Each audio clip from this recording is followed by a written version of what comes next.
My friends, let us come together for a few moments in quiet recognition of that presence which goes before us, accompanies us, and remains even when the world appears loud and demanding. Let us rest in the awareness that there is, at this very instant, an invisible something within you and within me and within all life that lives us, sustains us, moves us, and reveals itself when we turn toward it in stillness. Now, I want to speak with you about something that touches almost every sincere seeker who has walked this spiritual path. It is a matter that has puzzled many, discouraged some, and confused nearly all at one time or another. It is this: how is it that men and women who have awakened to spiritual truth, who have studied, prayed, meditated, who have touched moments of illumination, still find themselves suffering, still anxious, still fearful, still troubled?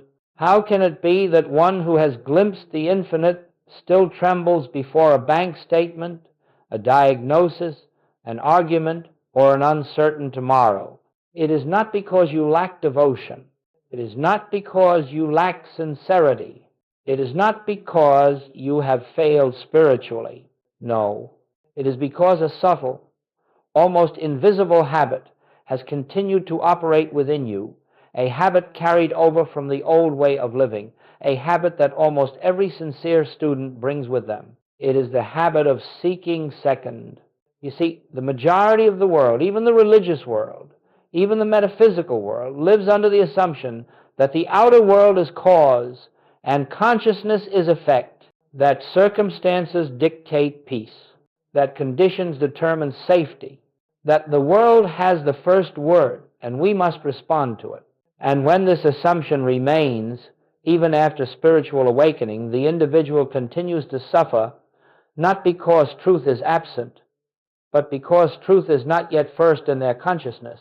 This is why a person may meditate in the morning, feel uplifted, and yet fall into fear when the day's first problem appears.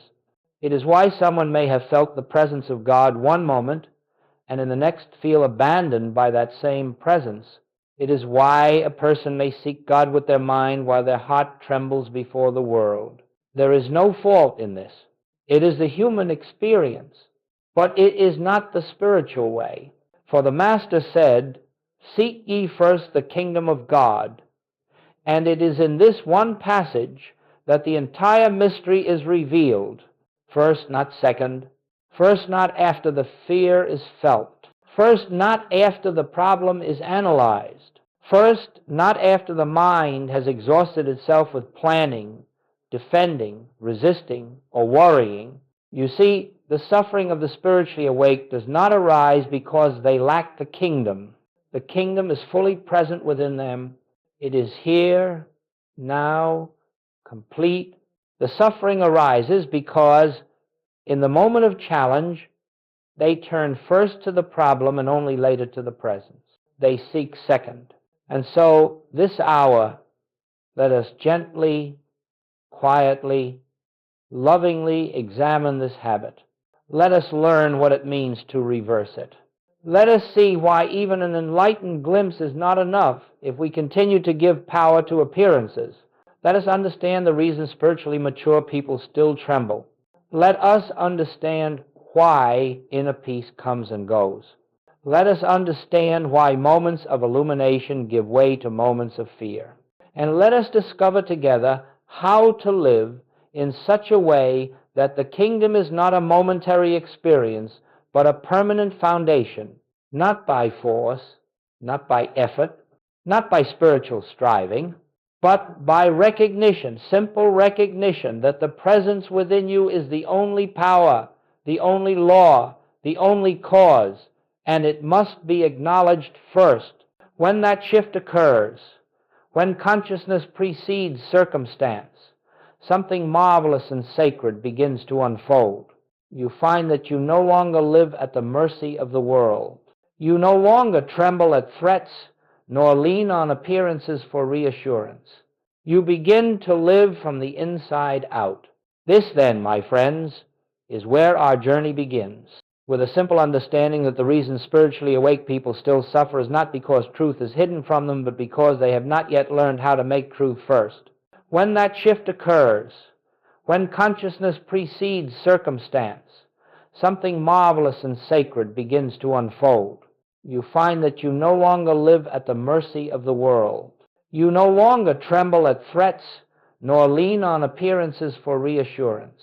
Not by force, not by effort, not by spiritual striving, but by recognition, simple recognition that the presence within you is the only power, the only law, the only cause, and it must be acknowledged first. Now, in order to go further, we must understand with absolute clarity what I mean and what the Infinite Way teaches when we speak of seeking second. This is not a phrase to be taken lightly. This is not an accusation aimed at human imperfection. This is not a moral failure to be corrected. It is a description of a conditioned habit of consciousness, a deeply ingrained reflex of the human mind that responds to appearances as if they were powers, laws, or causes. To seek second means this: you look to the world first, and you look to God second. You may not do this consciously, you may not do this deliberately, but observe carefully within yourself, and you will see how subtly and automatically it happens. A bill arrives, and immediately the mind begins calculating, a symptom appears, and fear rises before you even realize it. A relationship becomes strained, and the heart tenses in self-defense. A career disappointment unfolds, and the mind begins creating future scenarios of loss. In each of these examples, the world is consulted first. The condition is granted power first. The appearance is acknowledged before the presence is recognized. This is seeking second. Seeking second is the moment you say, consciously or subconsciously, here is a condition that has power over my peace. Seeking second is the moment you believe that something external can determine your inner state. It is giving authority to the appearance and treating the presence within you as the afterthought. And yet, it is not your fault. You were trained to believe that appearances are real. You were trained to believe that matter is cause. You were trained to believe that circumstances dictate experience. You are undoing centuries of conditioning. But listen now. Quietly, this is what the Master pointed to when he said, "Seek ye first the kingdom of God." He did not mean seek the kingdom after thinking through the problem. Seek the kingdom after you have reacted emotionally. Seek the kingdom after the fear has already taken root. No, he meant seek the kingdom before you look at the world, before you engage the problem, before you analyze the situation, before you react, because only when consciousness is placed first do you perceive the world rightly. Seeking second is living as if the world is cause and God is effect. Seeking first is living as if God, presence, consciousness, spirit is cause, and the world is effect. This is the entire difference between spiritual freedom and spiritual struggle. Now, observe this very carefully. You can read every scripture in the world. You can meditate daily. You can know all the mystical truths of every tradition. And yet, if in the moment of need you turn first to the appearance, all the truth you know will be placed in second position, and it cannot help you. Truth must be first in your consciousness to become effective. It is not enough to know truth. It must be recognized before the mind engages the problem. This is why a person may say, "I know God is with me," and yet tremble before a doctor's report. They know truth intellectually, but they seek it second experientially. A person may say, "I know supply is infinite," and yet go into panic when money appears limited. They believe truth conceptually, but they look first to the bank account as their God. This is why spiritually awakened people still suffer. Not because they lack truth, but because truth is placed second. My friends, this is the great realization. Seeking second is the only remaining cause of suffering for the spiritually awakened. Seeking first is the doorway out of it. Let this settle into your heart gently. Let it illuminate something in you. Let it reveal where, in your own life, appearances still occupy the first position in your consciousness. We will explore next why this habit persists even after profound awakenings, deep insights, and genuine spiritual devotion. Let us continue in the stillness that is gathered here. For only in stillness can we discern the subtle movements of the inner life. Only in stillness can truth be recognized, not as an idea, but as a living presence. They believe truth conceptually, but they look first to the bank account as their God. Why is it that even those who have awakened, even those who have touched the presence, still look to circumstances first? Why is this habit so persistent? Why does it arise almost automatically, even in advanced students? The reason is simple yet profound. You have spent a lifetime, indeed many lifetimes, trained to believe the outer world is the authority before you ever took a spiritual step, before you ever heard the word consciousness. Long before you sensed the presence within you, the mind, the body, and the nervous system were taught to react to appearances as if they were powers. This conditioning has been inherited. It is collective. It is the rhythm of the world mind. As infants, before we had words, we learned that food came from outside, comfort came from outside, safety came from outside. As children, we learned that approval, security, belonging, identity, all appeared to come from things and people outside of us. As adults, the world trained us to measure life through bank balances, opinions, relationships, health, achievements, and failures.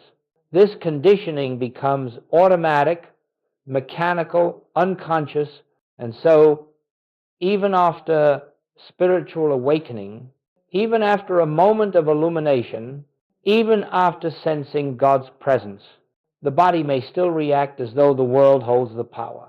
This is why you can be filled with spiritual peace one moment and the next moment fall into fear. The mind says, yes, I know God is within. But the body says, I have learned to fear this appearance. The mind says, yes, I know spirit is cause. But the nervous system says, I must react now. I must defend myself. The intellect says, I know the truth. But the emotions say, I have not yet trusted it fully. You see, truth may enter the mind quickly, but conditioning lives in the subconscious. And that conditioning is what causes the reflexive turn toward circumstances. This is the human experience, and it should be met with compassion, not judgment. No one escapes this conditioning by criticism or discipline. It is softened only through awareness and gentle practice. Understand this clearly. The spiritually awakened person does not suffer because they lack truth. They suffer because the old reflexes of the world mind still operate within them. Even mystical experiences, even profound ones, do not instantly dissolve conditioning. The world mind has momentum. It has grooves, patterns, pathways. It has trained your reactions for decades. But the moment you see this clearly, you are halfway free, because now you realize, I am not failing. I am simply seeing the residue of my conditioning. I am simply observing a habit that is not the truth of my being. Goldsmith would often say, do not fight the mind, recognize it, observe it, smile at it. For the moment you observe the reflex loses power. The moment you see that fear is conditioned, fear dissolves in the light of awareness, my friends. This is why even those who have awakened still look to circumstances first, because the habit of seeking second is older than your conscious spirituality. It was present long before your realization. It was present long before your meditation practice. It was present long before your first glimpse of the infinite. But take comfort in this truth. Conditioning does not prevent realization. It only delays recognition. And recognition comes more quickly and more easily each time you turn within. As you continue to seek first, moment by moment, quietly, gently, the conditioning weakens, the reflex softens, and the presence begins to shine through automatically. Soon you discover that the same mind that once reacted to every appearance now rests in the presence without effort, and then where fear once ruled, peace becomes the natural response. Where panic once arose, quiet recognition becomes your resting place. Where the world once dictated your inner state, spirit becomes the only authority. This is the beginning of freedom. Let us continue now, remaining in that gentle awareness of the presence that accompanies us. Let us allow the mind to become soft, the breath unforced, the heart unguarded, so that the truth may reveal itself without strain. In this moment, we begin to understand something essential. Suffering is not caused by the conditions of the world. Suffering is caused by giving those conditions power. The world does not create your fear. Your belief about the world creates your fear. Now we look deeply at this mechanism, not intellectually, but spiritually, so that you may see clearly why seeking second leads directly to suffering. My friends, the moment you look to the outer world first, the moment you believe a circumstance possesses power, you have begun the process of fear, not because the circumstance is dangerous, but because you have placed your safety outside yourself. You have said, silently, this condition has the power to affect me. This situation has the power to harm me. This appearance has authority over my peace. And when the mind grants authority to something external, fear is the natural consequence. Fear begins the moment you forget that the presence within you is the only power that exists. Let us take an example. A bill arrives. If, before turning within, you look at that bill and say, "This determines my well-being," you have already begun to suffer. Not because of the bill, but because you handed it the role of cause. Or a symptom appears in the body, the mind immediately says, "This can harm me." Fear arises not from the symptom, but from believing the symptom is a power separate from the infinite presence that lives you, or a relationship becomes strained. The heart cries out, "This person's approval is my safety." And suffering begins the moment you assign your peace to another human being. You see, fear always begins with the same error, thinking something out there has authority over the I that is the life of your being. Suffering is not punishment. It is the byproduct of misidentification. The human self, believing itself separate, vulnerable, dependent, looks outward for security. And in doing so, it unconsciously says, "I am not one with the presence. I must defend myself against the world." This single belief is the root of all fear. The moment you identify with the human sense of self, you live in a universe of threats. But the moment you identify with the Christ within the divine presence, you discover that nothing external has ever had power over you. Goldsmith taught this tirelessly. Fear is not a condition to remove. Fear is a signal that you are giving power where no power exists. Fear is a teacher. It shows you exactly where you have placed a second power.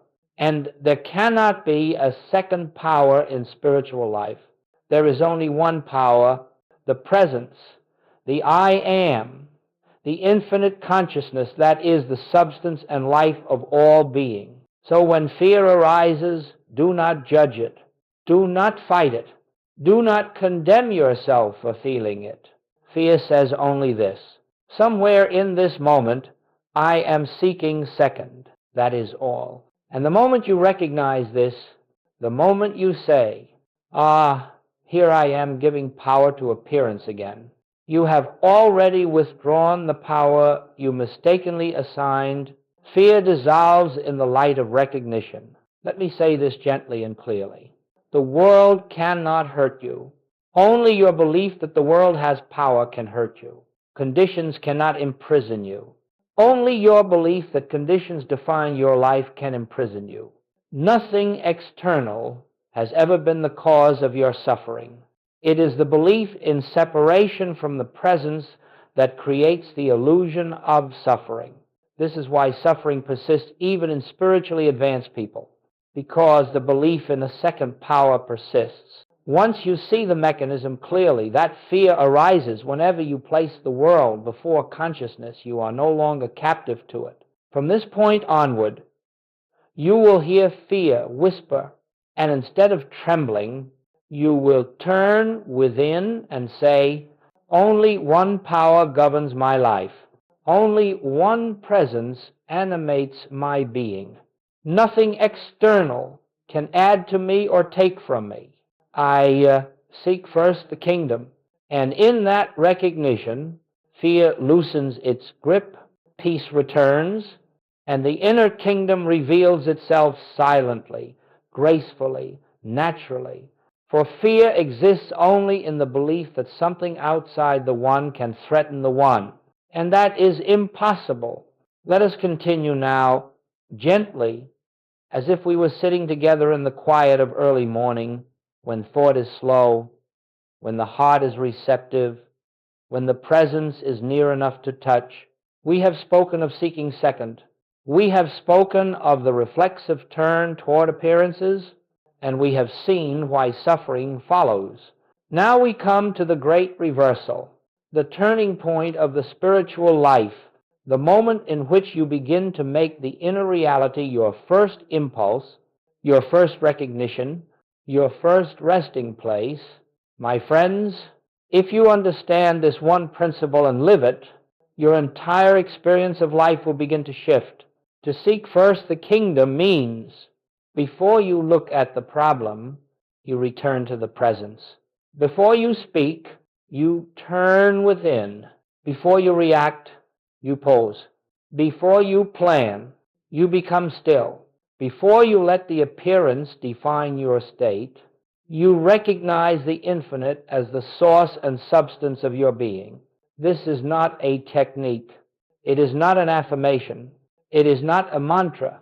It is a movement of attention, a quiet turning from the world to the truth at the center of your being. Let us make this very practical. Imagine you wake in the morning, before you check your messages, before you search for the day's demands, before the mind begins its usual race, and you pause and you acknowledge silently, where I am, God is. The presence goes before me. I and the Father are one, not as a repetition, but as an inner remembering. This one moment shifts the entire foundation of your day. Or suppose a bill arrives, and the mind, trained by years of conditioning, rushes forward in fear. Instead of engaging that reflex, you pause. You turn within. You recognize the infinite, and only then do you look at the bill. For now you are seeing it from the standpoint of the presence, not from the standpoint of the world mind. Or a symptom appears in the body before fear floods in. Before you assign meaning to the sensation, you pause. You become aware of the stillness. You touch, even briefly, the truth that spirit is the life of your being. And from that recognition, you proceed. Or someone speaks harshly, and the old habit is to defend, to react, to strike back emotionally, but instead of reacting instantly, you take that sacred pause. You turn inward. You remember the presence within you and the presence within them, and from that foundation, a gentler response arises. This simple turning is the entire secret. Seeking first the kingdom is not an event. It is a habit of consciousness, a new reflex, a new default. It is learning the holy art of pausing before the world can claim your attention. This reversal, this turning of priorities cannot be forced. It grows naturally the way a flower turns toward the sun. The more you do it, the more effortless it becomes. Now listen closely. When you seek first the kingdom, you are not trying to make the presence change the condition. You are not trying to attract a better outcome. You are not using God to alter the world. For now you are seeing it from the standpoint of the presence, not from the standpoint of the world mind. Now listen closely. You are simply re-establishing your true standpoint, the standpoint from which you can see correctly. And so I say to you gently, as I have said to thousands before you, life flows differently when it is lived from the inside out. When you seek first the kingdom, you are not trying to make the presence change the condition. You are not trying to attract a better outcome. You are not using God to alter the world. Practice the pause. Practice the turning. Practice the inward glance before the outward response. Even a moment of recognition is powerful enough to shift the trajectory of an entire situation. Even the lightest touch of the presence is enough to weaken the grip of appearances. Over time, this turning becomes natural, instinctive, unforced, and then you find yourself living in peace without trying to create peace. You find harmony unfolding without chasing harmony. You find solutions appearing without seeking solutions. You discover that the kingdom you sought was never absent. It awaited only this gentle reversal, this new ordering of priorities in which consciousness, not circumstance, becomes first. This is the essence of the spiritual life. This is the pathway to freedom. This is the great reversal. Let us continue now, my friends, with a deep breath into the silence that already surrounds us. For in the silence, we touch the dimension of life that is untouched by circumstance, untouched by fear, untouched by the noise of the world. In this hour, we come to a principle of profound importance, one that stands at the heart of the infinite way, and one that every sincere seeker must eventually understand: the practice of non-reaction. Now, when I use that phrase, I do not mean suppression. I do not mean that you should numb yourself or pretend that appearances do not arise or that emotions do not move through the body. No, that is not the way of truth.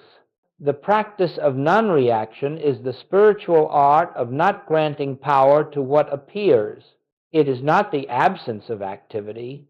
It is the absence of inner resistance, the inner refusal to bow before the world mind.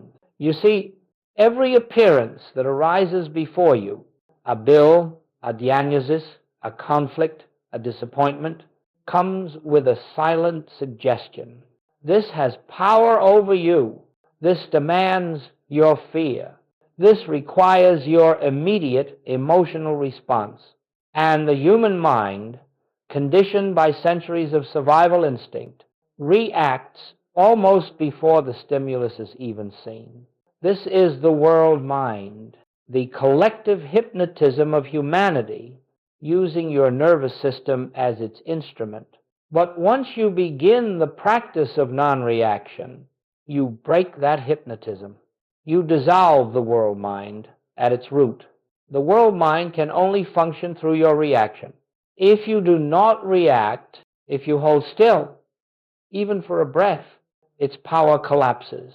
This is why Goldsmith taught, this is the world mind, the collective hypnotism of humanity, using your nervous system as its instrument.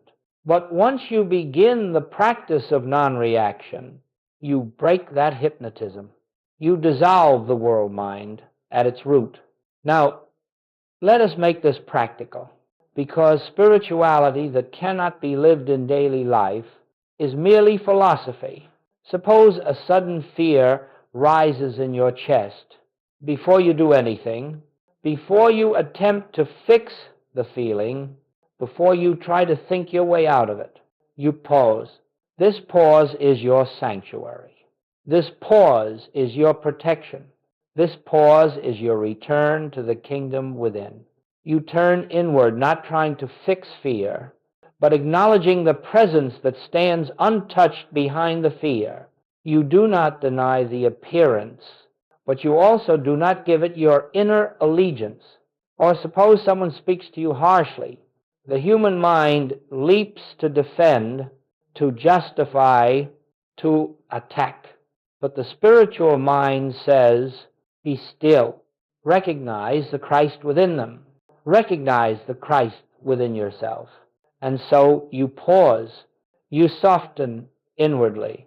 You refuse to accept the world mind's invitation to join the conflict. Then, from that stillness, your response, if one is needed, arises not from fear, but from presence.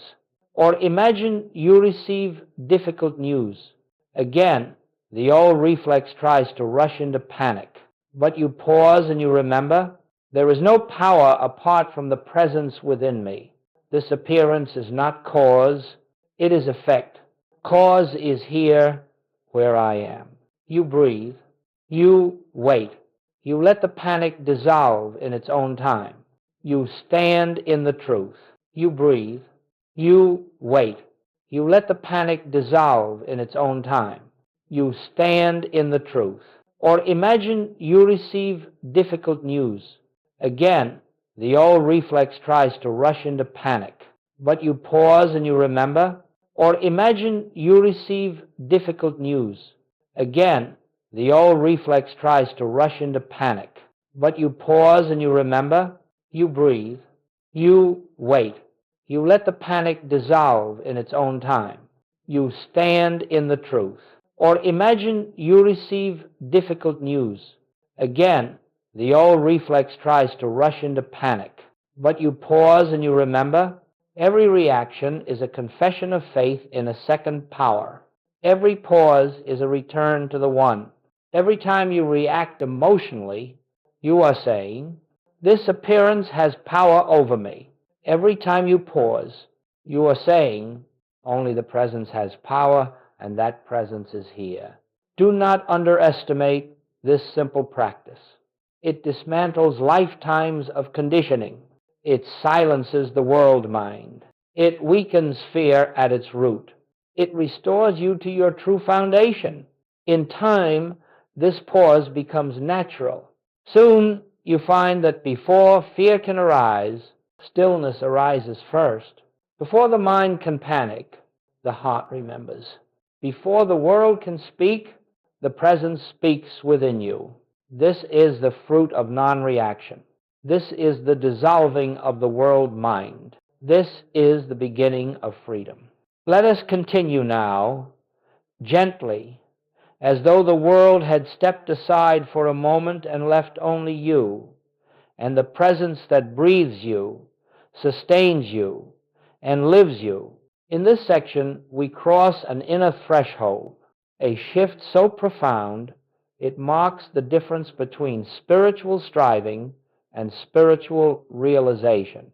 The world teaches us to fix conditions, to improve, to manipulate, to correct, to control. It teaches that life is shaped from the outside, and that peace is achieved only when circumstances obey our desires.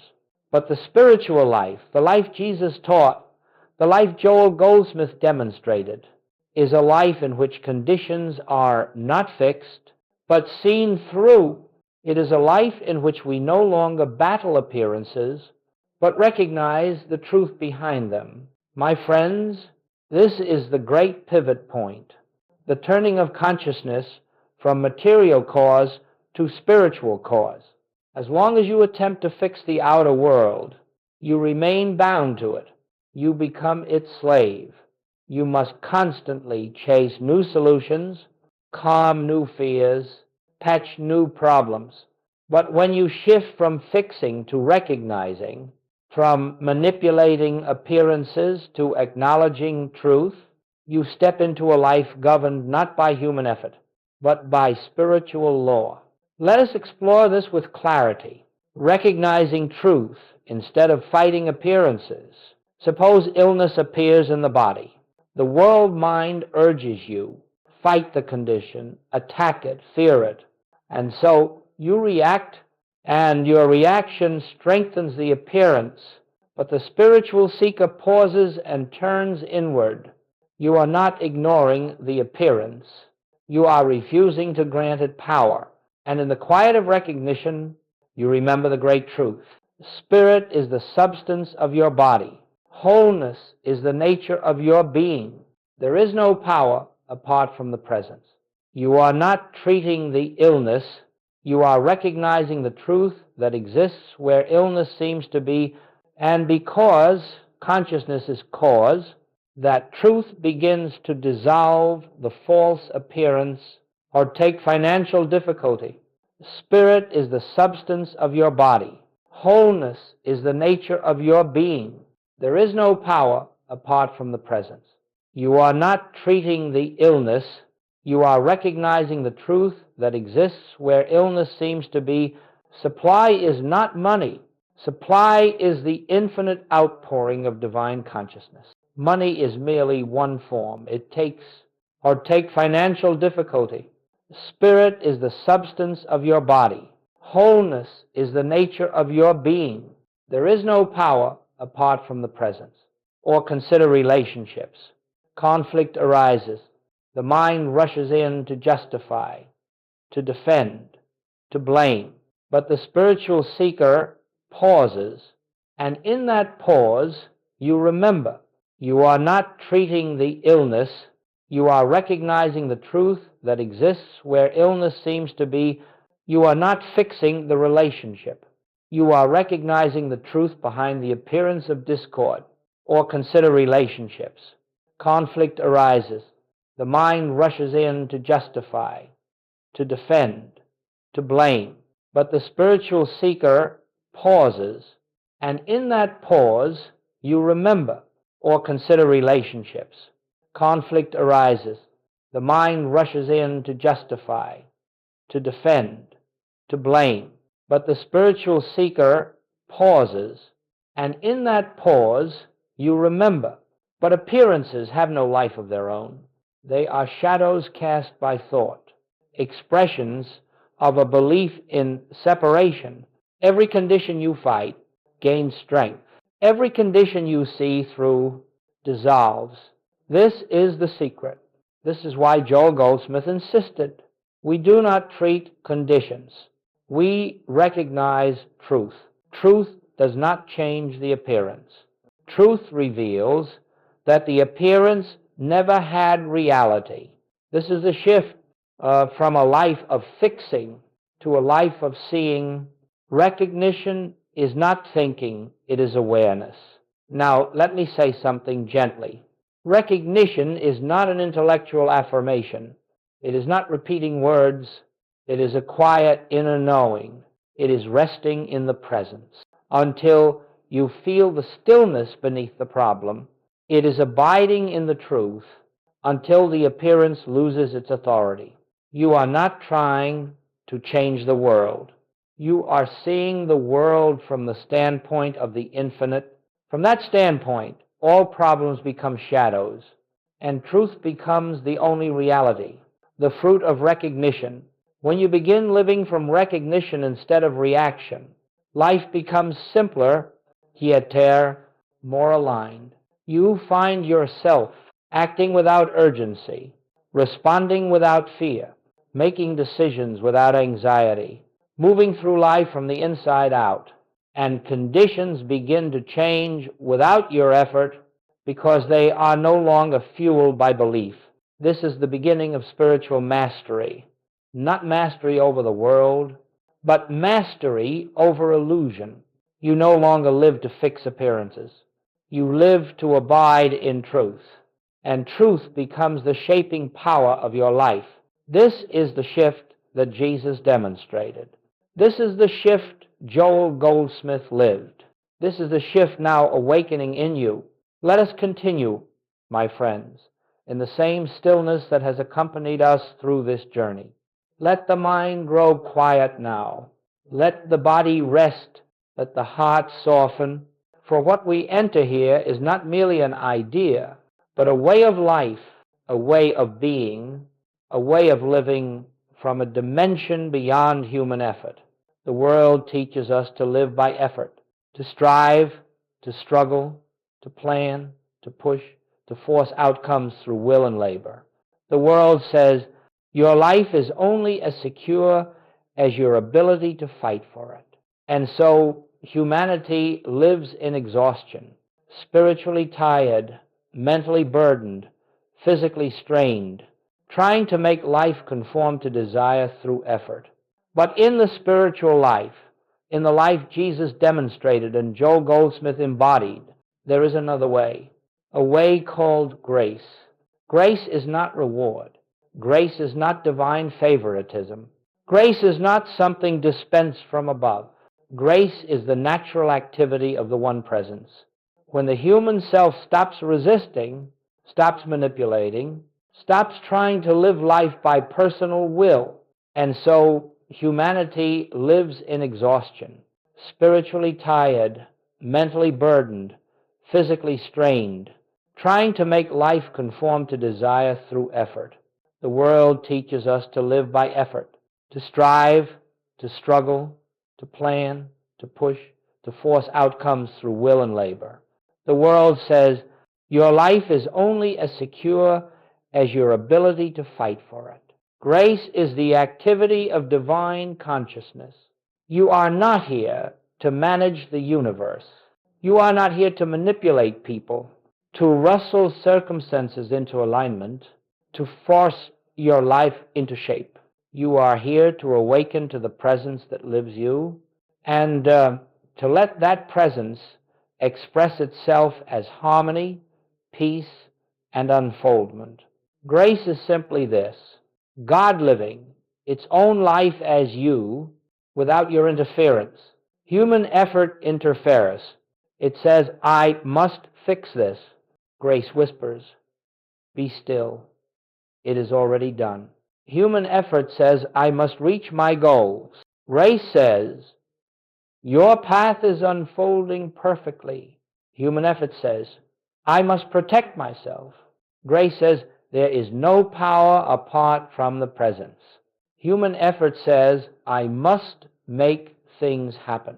Grace says, allow what is already moving through consciousness to appear. The shift from effort to grace is the shift from separation to oneness. The end of personal will, listen carefully now. As long as you believe you are a separate self, a little human mind navigating a dangerous world, you will live by effort. Effort belongs to the sense of separation. But the moment you recognize, I and the Father are one, effort dissolves naturally. In that recognition, you do not become passive. You become aligned. Your actions no longer come from fear, but from inner guidance. Your decisions no longer come from force, but from quiet knowing.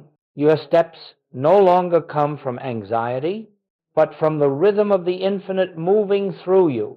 Where human will once led, grace now flows. Examples of living by grace. Let us bring this into lived experience. A business challenge arises. The old habit is to scramble, strategize, tighten, fear, but grace begins with inner stillness. You turn within. You acknowledge the presence, and from that recognition, an idea arises. One you did not force, one you did not strain to produce. That idea is grace in action. Or a relationship enters conflict. The old habit is to defend, argue, resist. But grace begins with non-reaction. You turn within. You feel the stillness beneath the emotion. And from that stillness, words arise, soft, clear, healing. Those words are grace in action. or the body presents a condition, human effort rushes to fear and control. But grace begins with recognition. You turn within and acknowledge, Spirit is the life of my being. Wholeness is my reality. You do not try to heal the body. You simply stop interfering with the wholeness already present. The improvement that follows is grace revealing itself. Grace produces what effort cannot. Grace does what human effort never could. Effort tries to build your life. Grace expresses the life that already exists within you. Effort tries to achieve peace. Grace is peace. Effort tries to manifest abundance. Grace is the flow of infinite supply. Effort seeks healing. Grace reveals that wholeness has never been absent. You see, my friends, effort belongs to the realm of fear. Grace belongs to the realm of truth. As long as you strive, you affirm lack. As long as you struggle, you affirm separation. As long as you force outcomes, you deny the presence. Grace requires only one thing. Stop trying to live life through the human mind and let the divine live its life through you. That is the essence of seeking first the kingdom. You are not seeking solutions. You are seeking the presence. And once the presence is realized, solutions flow without struggle. The inner feeling of grace. You will know when you begin living by grace, for your life will take on a new texture. You feel carried, not burdened. You feel guided, not confused. Stop trying to live life through the human mind and let the divine live its life through you. You feel at peace even before conditions change. You feel a quiet confidence without any visible reason. This is not imagination. This is not wishful thinking. This is the unmistakable movement of grace. Grace becomes the atmosphere in which your life unfolds. And the more you seek the kingdom within, the more grace governs the kingdom without. This is the life intended for you. Not a life of effort, but a life of flow. Not a life of fear, but a life of trust. Not a life of striving, but a life of spiritual unfolding. Grace is not something to achieve. Grace is something to stop resisting. Let yourself be carried. Let yourself be guided. Let yourself rest in the infinite. This is living by grace. And now, my friends, we come to the closing of this sacred time together. But let us understand something clearly. The spiritual journey does not end when the words stop. It does not begin when the video plays, nor end when the chapter concludes. The kingdom is not found in these teachings. It is not found in the sentences, not in the concepts, not even in the inspiration you may feel. The kingdom is found only in you, in the silent, living presence that has been whispering to you. Between every paragraph, between every breath, between every moment of recognition, what we have explored together, seeking first the kingdom, non-reaction, recognition over effort, grace over striving, these are not spiritual ideas. They are invitations, invitations to return again and again to the inner sanctuary that has never left you. As we conclude, let us sink into that sanctuary now. Let us gently withdraw from the noise of the mind, not by force, not by concentration, not by discipline, but by simple willingness, the willingness to remember there is only one presence, there is only one power, there is only one life, and that life is living you, breathing you, expressing itself as you, here and now. Let the tension of the body melt. Let the striving of the mind loosen. Let the world fall away for a moment and rest in what remains. As we conclude, Let us sink into that sanctuary now. Let us gently withdraw from the noise of the mind, not by force, not by concentration, not by discipline, but by simple willingness. In this stillness, you are no longer trying to solve your life. You are recognizing the presence that lives it. In this stillness, you discover that the kingdom you were asked to seek was never somewhere else. It was the very ground of your being. And now, slowly, gently, let this realization settle into the heart. You are not alone. You have never been alone. You could not be separate from the presence, even if you tried. The kingdom is within you. It always has been. And every moment you remember this, your entire life aligns with truth. As you go forward from this teaching into your home, into your relationships, into your work, into the challenges and opportunities of daily life, carry this single awareness. Before anything else, before any reaction, before any fear, turn within. Seek first just a breath, just a pause, just the slightest recognition is enough to open the door to the grace that desires to express through you. This is not the end. It is the beginning, a beginning that happens fresh in every moment, in every breath, in every inward turning. The kingdom is already here. The presence is already complete. The truth is already established. You need only recognize. And now let the final words of this teaching dissolve into silence. Where you are, the infinite is. What you are, the divine lives. And as you seek first the kingdom within, everything else unfolds in perfect, effortless grace. Peace be with you. Not the world's peace, but the peace that has no opposite,